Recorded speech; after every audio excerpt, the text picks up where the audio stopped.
With the release of Yakuza Like a Dragon, the mainline Ryu Ga Gotoku series made the transition to being turn-based RPGs. Earlier this year, however, Sega and RGG announced a follow-up to Yakuza's detective spin-off, Judgment. Lost Judgment promised to improve on the original's mechanics while allowing players to visit Ichiban's turf of Injincho, Yokohama, bringing back bodacious bouts between buff brawlers on bustling boulevards. Hold on. If I hit an alliteration high score of 10, I get a Dunkin' Donuts coupon. Let's see. Backscattering? What? This is also the first time the series has managed to pull off a simultaneous worldwide release. And if you're a regular around these parts, you know we stand those kind of localization dubs. Good job, Sega, and thanks for the review code. Let's begin the investigation, shall we? So, I realized I never reviewed Judgment or any RGG title on my channel for that matter, so time for an abridged review!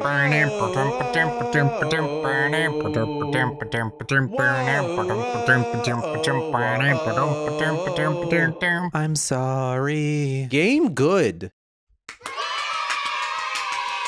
Lost Judgment doesn't necessarily require you to have played the original, but it's worth mentioning that events that happened in-universe across recent games have had an effect on the world in some neat ways. Most of the focus is on the new cast and story, with Yagami and the boys being outsiders in a new case and city. Ryu Ga Gotoku Studios uses the mystery genre framework to cleverly develop a formula that allows people to jump into Lost Judgment relatively pain-free. Like sure, you might not understand every reference, but if you're the type of person who can let those questions ride, you could totally jump in here without playing any of the other games. A lot of people really loved Judgment, and that's fair because it was pretty fun. It had ambition, but I found its blemishes to be aplenty, causing many of the mechanics to the Yakuza formula to feel half-baked. So with a few years to reflect and make some changes, how'd the studio do?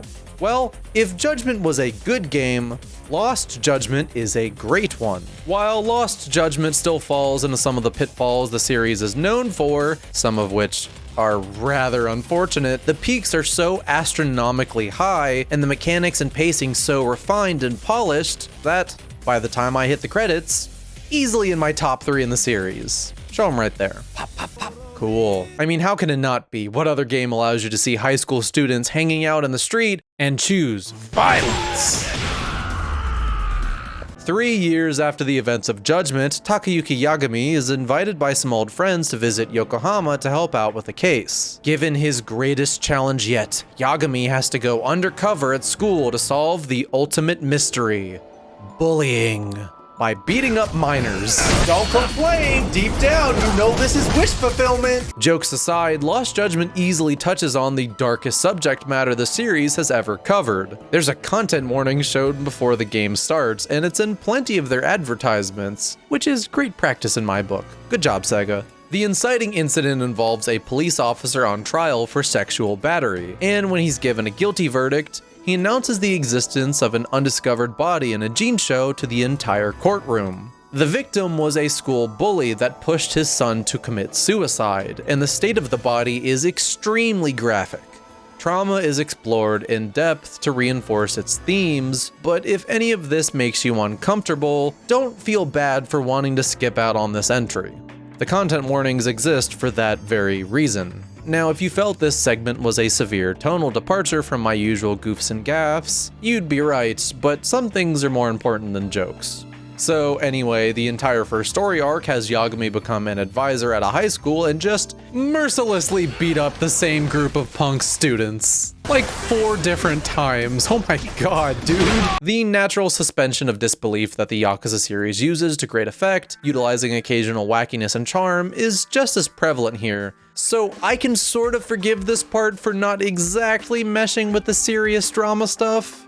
The school itself represents the biggest change Lost Judgment introduces, giving the player access to a whole new area of a Jinsho to explore. There's a new series of quests you can do here called School Stories, where Yagami tries to solve the problems of various student clubs. These are where many of the new mini-games are located and where Lost Judgment offers its take on the popular karaoke rhythm game. A dancing rhythm game!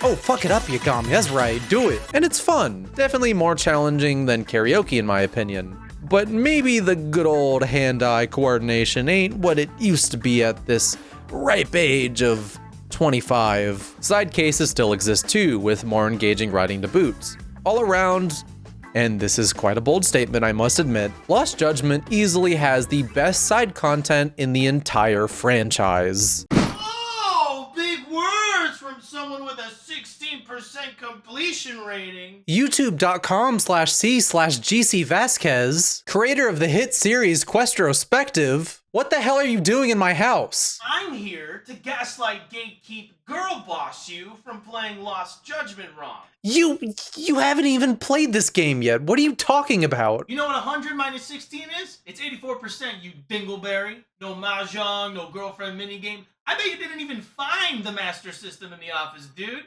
Leave Lost Judgment to real men who don't wipe their ass, like me. Get the fuck out of my video! Anyway, in terms of gameplay, Lost Judgment's entire design philosophy was essentially just responding to feedback and improving, well, everything. Seriously guys, everything is better here. Not always perfect, but much better. Look, I don't want to waste your time with the standard comparison segment, mainly because I'd like to limit the amount of times I have to both write and read the words original game, so let's make this quick. The detective segments hold your hand less, and make you feel like an actual detective this time around. They can still be kind of obtuse at times, but hey, now you get a little Yagami Columbo hint system. I hate to bother you. Could I borrow a dime? And you even have gadgets now. But who the heck cares about those? There's a detective dog? You get to walk a dog that has a nose for crime. This is the best game ever. Instant 10. That annoying key mechanic is gone.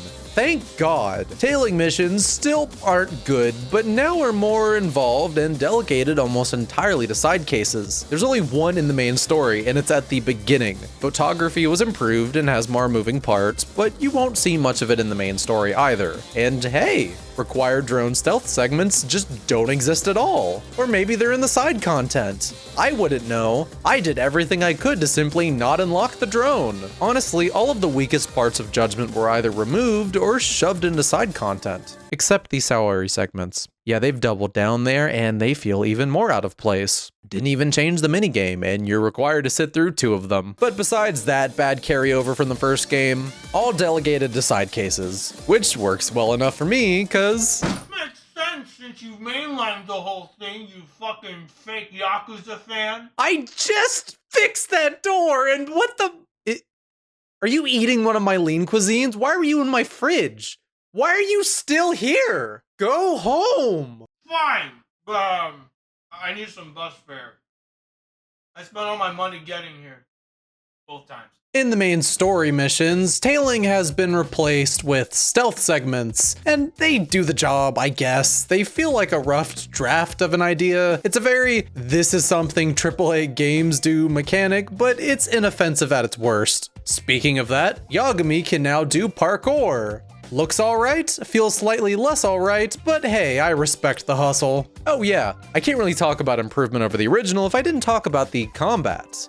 I didn't care too much for the old battle system. It felt floaty, upgrading your styles took far too long, and Crane was useless. Where my Tiger Spam fam in the audience? Represent, sure to throw up your support in the comments! Give me your engagement so I may feed it to the algorithm. Now? You gain upgrade points fast, but there are even more abilities to unlock, so you're consistently and naturally building your kit across the whole playthrough at a fast pace. Both returning styles feel significantly more polished, switching between them is a thing of beauty, and Crane is actually useful now. They added like this Matrix kind of jump that has important utility since it can be used to dodge bullets with a proper upgrade unlocked. It's really cool. This is mostly used in the endgame, and because I tried my best to avoid explicit spoilers, I don't have any footage of it. Yep, that's the reason.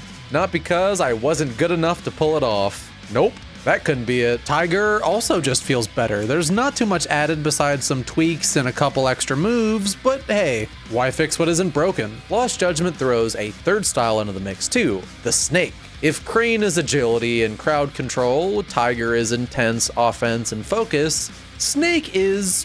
What do you mean the official Twitter beat me to the punch? Well, I'm not gonna just cut the joke, it's a really funny... Unlike the original, where I just spammed Tiger in every fight, and that's when I wasn't avoiding them on the overworld or using those free cheat DLC items because the combat system lost its steam halfway through, every style feels like it has its place. I still liked Crane the least, but I used all of them often. Sorry, Tiger Gang, Snake is so good, adding a unique offense-based defense flow in battles. It also feels like a response to how unfun it can be to fight enemies with weapons in these games, letting you disarm people with the right timing. Ironically though, I'd have to say the best addition to combat is something they took out from the last game.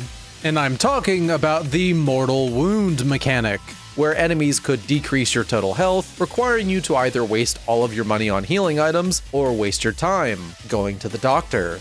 You know, like in real life, bosses and tough enemies still have mortal wound attacks, and they can actually mess you up if you aren't careful, but the system now exists to test the player's reflexes. If you can time it correctly, Yagami can counter these attacks and throw that damage right back at them. If you can't, then you just take damage. I love these, and bosses are more of a fair fight now. The spectacle of boss fights has never been better. The visuals, set pieces, and cinematic cutscenes elevate them to new highs. And I'm talking pretty high. I won't show it, but the final boss sequence? Man, this team is on a roll lately with their bombastic finales, because this and Like a Dragon's were incredible. Which, granted, is probably thanks to the increase in budget. This has led to better directed cutscenes and even more voice acting. The localization team and English voice cast really brought out all they had here, and it's so awesome to see them get better with each dual audio release. It was revealed months before launch that simulship meant they couldn't lip sync the English voice track, but I didn't really notice. The only part of the presentation I wasn't a fan of was the reuse of these cutscenes that Like a Dragon used in dungeons to add to the RPG joke. They worked there, but just felt out of place here. I think I would have preferred the usual setup with the models just standing there for any unfancy cutscene. You're gonna tell me this isn't charming as hell? Lost Judgment does have those, of course, but it will often randomly switch presentation styles, and it just stuck out to me. A small blemish on an overall gorgeous package. Oh, and if you have the option to play on PS5 like I did, you even get to experience these great visuals backed up by a sleek 60 FPS. No dips either, which helped make my time exploring the streets of Ijincho the best I've had with the series so far. The DualSense helps a lot with that too, adding a lot of unique vibrations for activities you partake in. Most importantly though, skateboarding! Yeah, that's right, you can skateboard! You can do tricks, feel the wheels on the concrete with your controller, and speed up your travels. Deadass the best thing these games have ever added. And no, this is not an exaggeration, it's that incredible. At almost any point while not on a sidewalk, Yagami can pull out a skateboard and use it to get from point A to B, or maybe even C, R, G, or Y if you're a completionist, much faster. There are even multiple skateboards that you can collect that have different effects. Skateboarding cuts back on how much of the tedium and exhaustion players might feel by the time they reach the end, allowing you to explore the city at a more brisk pace. I thought this in Yakuza 7, and I think this now. Ijincho is a breath of fresh air after basically 9 games of Kamurocho, and I'm glad it was the central focus of this game as well.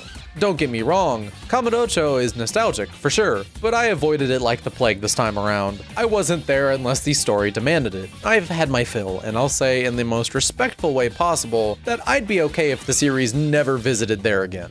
Okay, I've gushed enough to prove that the bigger complaints that I'm about to bring up are made in good faith, yeah? The unfortunate reality is that while I find this to be one of my favorite games in the series, Lost Judgment shares flaws with its older brothers. The gameplay managed to come out better than ever, being incredibly polished and consistently fun. The pacing, on the other hand, can be rather inconsistent. For example, the momentum comes to a screeching halt when things are approaching the end in chapters 11 and 12. There's once again a midpoint lull, but that's also pretty common for these games. The story also doesn't knock everything out of the park. Most of the time, it delivers a strong narrative with a wonderful supporting cast that manages to show surprisingly nuanced perspectives on the main theme of bullying. RGG has been coming out swinging with their thematic ambition lately, showing up to the piñata with a blindfold and a shotgun. Yeah, they'll probably hit it, but if you're in the vicinity, watch out. There are some missteps that kept me from loving Lost Judgment's story as much as I want to. And don't get me wrong, I still love it, but it's just not complete adoration. Before you get mad, Yakuza 7 is my favorite game in the franchise and has more or less some of the same issues I had here. This should be obvious, but it's very important to be able to criticize a series that you love and hold dear. I think RGG is very talented, and I simply want them to be the best they can. I shouldn't need to tell you that the Yakuza series isn't the best when it comes to handling writing women. And if I do, then I'm sure there's another video you could watch instead that doesn't mildly challenge you and simply calls Lost Judgment a masterpiece. I don't want to get too much into detail because of spoilers, and frankly, there are better people to have this discussion, more importantly, those more intelligent and well-spoken than I, but I think one of the story's biggest fumbles is how it handles the previously mentioned sexual battery. For the sake of a plot twist, it accidentally makes a rather problematic statement about victims in the process. And my usage of the word accidentally is because I'd like to give them benefit of the doubt. This becomes a small part in a grander story, one that I think at its best is handled with surprising amounts of grace. Despite the extreme depictions of bullying that arguably go too far at parts, but I think what they did with this particular issue was careless and left a bad taste in my mouth. Lost Judgment embraces a less traditional mystery structure, one that not everyone will vibe with. Some are sure to miss the relatively complicated whodunit, but Lost Judgment tries to mix things up with a greater focus on the previously mentioned themes. Having said that, while I think some of these stories' ambiguity with its subject matter almost comes across as the writers being wishy-washy, I did feel it nailed the landing, and overall, it works pretty well. Here's my interpretation of what Lost Judgment was trying to say. The system is flawed. It isn't always there for people when they need it and can lead to those people slipping through the cracks. When that system fails the people it promises to protect, the ones who survive them can only ask, what is justice? It sounds like familiar ground in a conceptual sense, but Lost Judgment is far from a thematic retread. This is a complicated moral question. There are no obvious answers. Revenge can be tempting and will ensure that those who hurt you will face explicit consequences. But where does it stop? Who else will get caught in the crossfire? What Lost Judgment asks of us is to focus on those left behind and do our best to not let others fall through either. To help those in need when you see them struggle, and to be there for those who can't defend themselves. Your presence in someone's life could be an anchor, and it sets an example for others, urging them to avoid complacency. But even then, don't just stop there. Hold the people in power accountable for their ineptitude when it hurts people you care about. Never settle for hollow words and empty promises. You can make a difference. At the end of the day, Lost Judgment's story resonated with me a lot. The gameplay, presentation, side content, and pacing are some of the series' best. If Like a Dragon showed Yakuza still had life in it, Lost Judgment proves that it wasn't just a fluke. Even with my issues, this sets a new standard for the team at Ryu Ga Gotoku. With it now official that Toshihiro Nagoshi has left RGG and Sega, who can really say what will lie ahead? I'm choosing to be optimistic. And hopefully the next game will take even larger strides forward. Hey guys, thanks for making it to the end of the video. So right away, I want to apologize that this one is late. I got really sick in October and was basically out for the count for half of the month. It quite honestly really sucked, and if you listen closely enough, you can hear the parts that I had to re-record after I was still recovering. So if you want a fun little game, go back and rewatch the video to do that. So 3 big thanks. Thanks to Sega for the review code, Supreme Zerker for editing the script with me, and the wonderful and amazing GC Vasquez for cameoing. Oh, but what's that? There are more people to thank? Well then, I guess we should probably do that, huh? So if you don't already know, the channel is supported by Patreon. It's those names you're seeing scroll on the screen right now. They are all wonderful, amazing, incredible people, and if you'd like to get your name on that list or in the following vocal shoutout session, then check out the Patreon page in the description. This month's Metal Royal Slimes are Alex Austin, Courtney Littleton, Daniel Jennings, Inoravan, Furion's Nipples, Happy Emmons, Horncurling, I Frozen Ace, Jacob Kavanaugh, Jeremy DeForest, Moon Watcher, Pinhead Nathan, Sly Gamer, Snigs, and Wayne is Boss. Thank you again for all your support and patience, and I hope you look forward to the next videos that are coming out. Stay safe out there, everybody. Have a great one. No mahjong, no girlfriend minigame. I bet you didn't even find the Master System in the office, you fucking loser. Fucking loser, that's mean. I mean, I'm okay with Dingleberry, but fucking loser, that's rude as fuck.